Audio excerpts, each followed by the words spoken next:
जय स्वामीनारायण। जय स्वामीनारायण। परात्पर पूर्ण पुरुषोत्तम इष्टदेव भगवान श्री स्वामीनारायण। वाला सर्वे सत्संगी बहनो सौने भावथी जय स्वामीनारायण। આજે આપણે વાત કરવી છે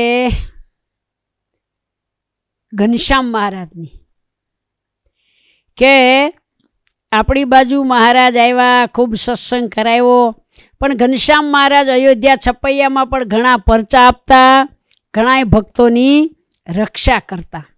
એવી ભક્ત રક્ષક ભગવાનની આપણે વાત કરવી છે કે લખનઉ પાસે, લખનઉ કાનપુર છપૈયા જતા આવે ને, એ લખનઉની પાસે ચનહટ નામનું એક ગામ છે. કેવું ગામ? ચનહટ.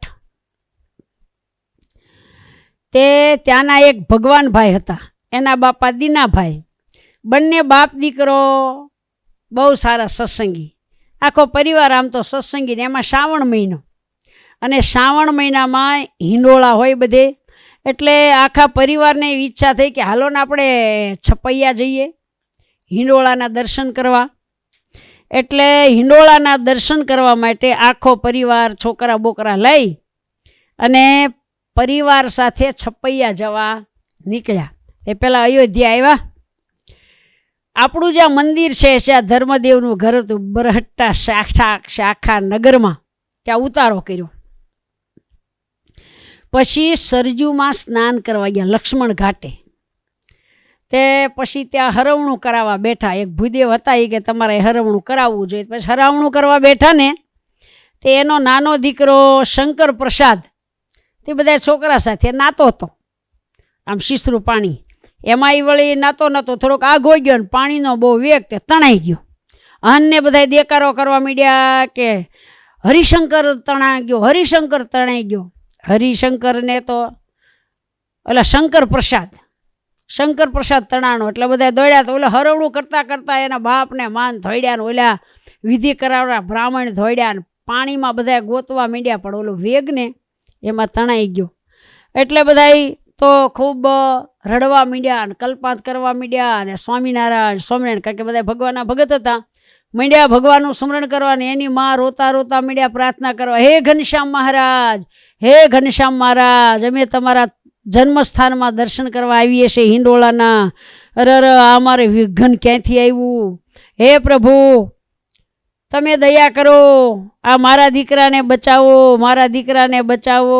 શંકર પ્રસાદને એમ પ્રાર્થના કરવા માંડ્યા. અને 20 મિનિટે ઘનશ્યામ મહારાજ આવ્યા હો રક્ષા કરવા. અને છોકરો પાણીમાં તણાઈને જતો હતો ત્યાંથી હાથ પકડીને બારો કાઢ્યો, હાથમાં પેંડો આપ્યો.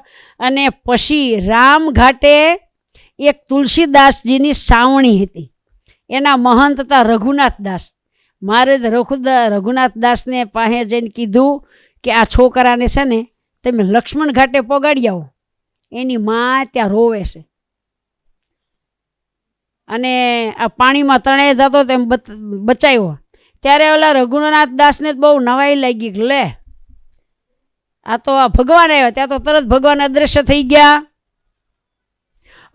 થઈ ગયા ભગવાનને. પછી આ રઘુનાથ દાસે એના 2 શિષ્યો હતા ને એને કીધું કે આને છે ને લક્ષ્મણ ઘાટે મૂકી આવો. રામ ઘાટેથી લક્ષ્મણ ઘાટે સરજુન કિનારે જ તે 2 એના શિષ્યો મૂકવા આવ્યા. ત્યાં તો બધા કલ્પાત કરે, હેની માં રોવે, હે પ્રભુ મારા દીકરાને બચાવો. અરર પ્રભુ, જો દીકરો પાણીમાં બુડી જશે તો અમે શું મોઢું લઈને ઘરે જઈશું? આમ કલ્પાત કરતા ને ત્યાં 2 માણસો આ શંકર પ્રસાદને લઈને આવ્યા. ત્યાં શંકર પ્રસાદ છોકરો નાનો હાથમાં પેંડો, કે તને કોઈને આપ્યો? તો કે ઘનશ્યામ મહારાજે આપ્યો.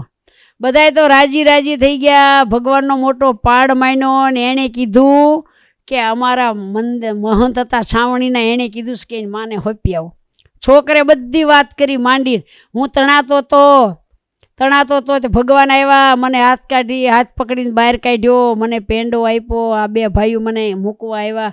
આખો પરિવાર રાજી થઈ ગયો. અને પછી વાણમાં બેસીને સરજુ પાર કરીને સામે કાંઠે ઉતરીને પછી છપૈયામાં ગયા. છપૈયામાં બધે દર્શન પ્રસાદીના સ્થળે કર્યા, હિંડોળાના દર્શન કર્યા, જન્મસ્થાનના દર્શન કર્યા. 2-5 દી રોકાઈને પછી પોતાનું જે ગામ ચનહટ ત્યાં પાછા ગયા. તો આ જે પરિવાર ભગવાન ભાઈનો પરિવાર છપૈયા દર્શન કરવા જતા હતા અને એનો જ દીકરો શંકર પ્રસાદ એની મહારાજે રક્ષા કરીને પાણીમાં સરજુમાં બુડતો બચાવ્યો. એવા ભક્ત રક્ષક ભગવાનના ચરણમાં કોટી કોટી વંદન.